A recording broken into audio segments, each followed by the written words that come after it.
this one can inject 10 people. Then is that we need to be trustworthy.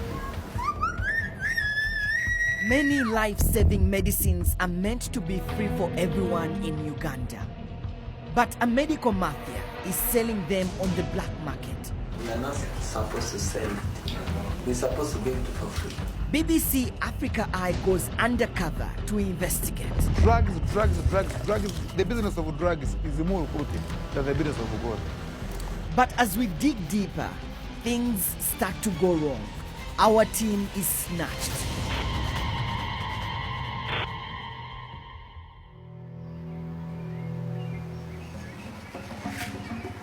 There are many diseases which kill people in my country, Uganda. But one disease has claimed more lives than any other: malaria. Here in Kamuli, eastern Uganda, this health center receives 30 cases every single day. Almost all of them are children. Make no mistake, malaria is still the #1 cause of death in Uganda, and it cannot be taken lightly. Medicine to treat malaria and other diseases is given out free by our government, but only when they are in stock. When drugs run out, as often seems the case, patients have to pay, and parents, many of them poor, cannot afford it. Although actually sometimes dip into my pocket, it's an expensive drug for these poor people here. They can't afford. So do you think then They die so much. Patients die. Children die. I should admit they die.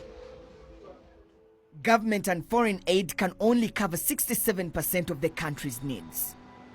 But there is a darker side as to why other Ugandan children cannot get free access to drugs like anti-malarials they need to survive.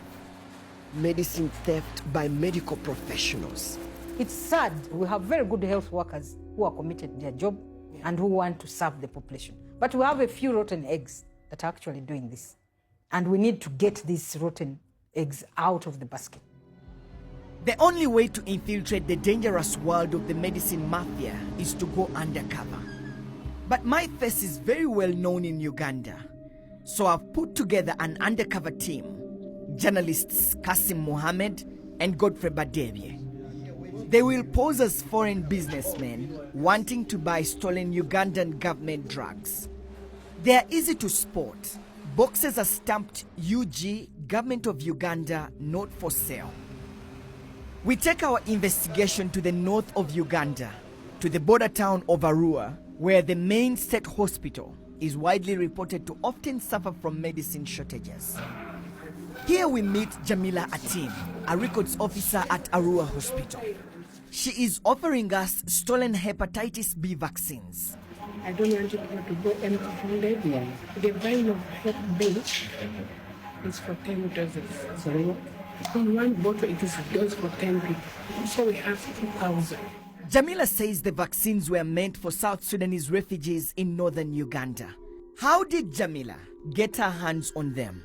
If they want 5,000, we sign for 7,000. You understand?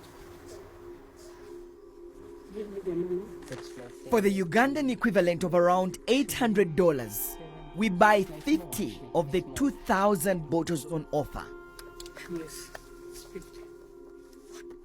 we got 50 hepatitis B vaccine because someone is actually greedy and they think about them and their families, and they're not even thinking about the people who would likely be saved because of these vaccines. We keep the vaccines safe in a mobile fridge so we can return them to the government of Uganda after the end of our investigation.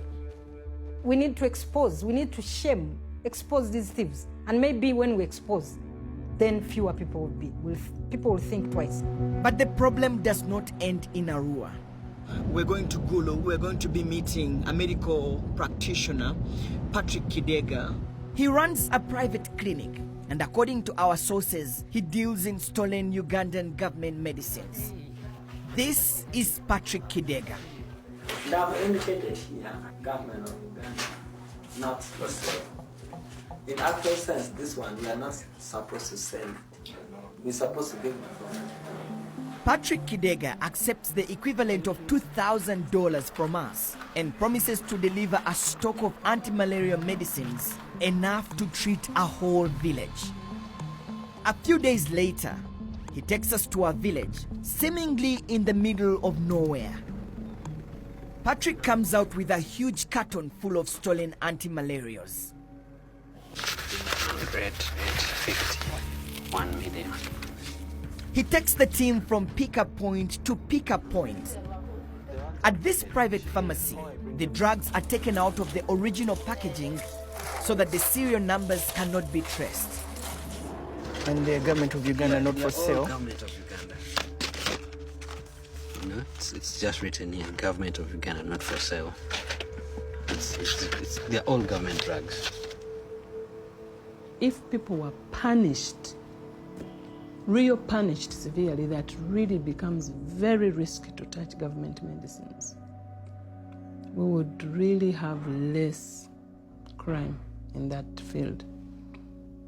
But there's so much leniency. We've shown how it's possible to buy large quantities of stolen UG medicines. But can we target those higher up the supply chain? Patrick Kidega says he's dealing with the district health officers, or DHOs. They are the topmost government employees at district level and have authority to order more medicines, more than they need. A man claiming to be the DHO of the Northern District of Kitgum agrees to meet with us. Me, I like business. I like deal. What do I mean? Truth should be there. Because deal is dirty. This is the point. And if you're going to deal with me and Patrick, we need to be trustworthy.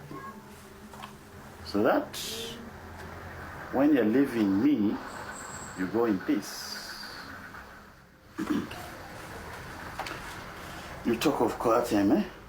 If indeed Francis Odur is a DHO, all he has to do is to request a surplus amount of government medicines and then fiddle the figures. It's the same scam used by Jamila, the records officer from Arua.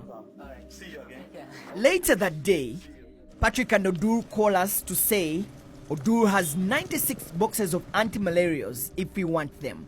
But the team could not afford to do such a big deal. That same night, we returned to Kampala to store all the stolen medicines at my home before handing them back to the government of Uganda at the end of our investigation. That would later turn out to be a big mistake. We had set up one last illegal deal with a pharmacist in Kampala. I stayed in our hotel while Kasim and Godfrey headed out to meet him. And then we lost contact. Oh, come on, pick up. You weren't? Yeah, I'm nervous, man. I don't know where these guys are. I don't know if they're safe. Could be some bad cops or rogue guys or criminal guys who are holding them and they may want a ransom. And that when it gets to that, then you get scared, man. You get really, really, really scared. Finally, 8.5 hours after Kasim and Godfrey went missing, I received word that they had been taken by military intelligence.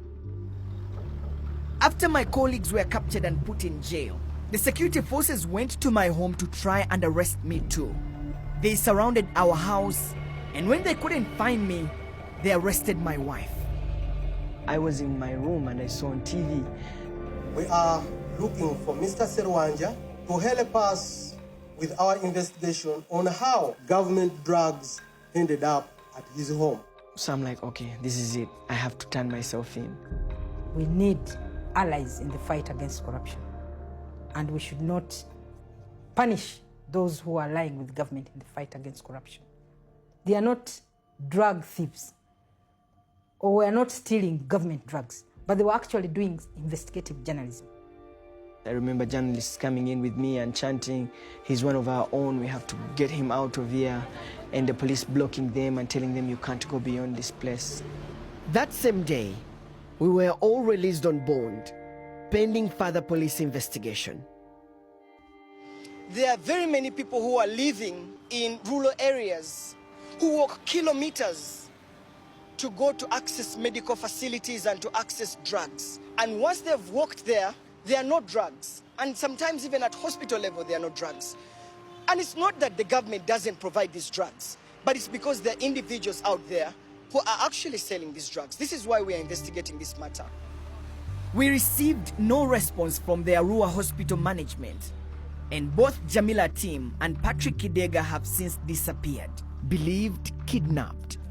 Francis Odur turned out not to be a district health officer as he claimed, but a health worker in a government health center in Gulu district. He did not respond to our request for comment. To fight medicine theft in the future, the Ministry of Health is aiming to keep track of all drugs by computerizing its whole medicine distribution system. The charges against us have still not been dropped. It remains to be seen whether we will be prosecuted.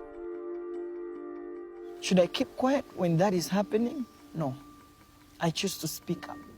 Because if this is going to change the future of this country, then it's worth it.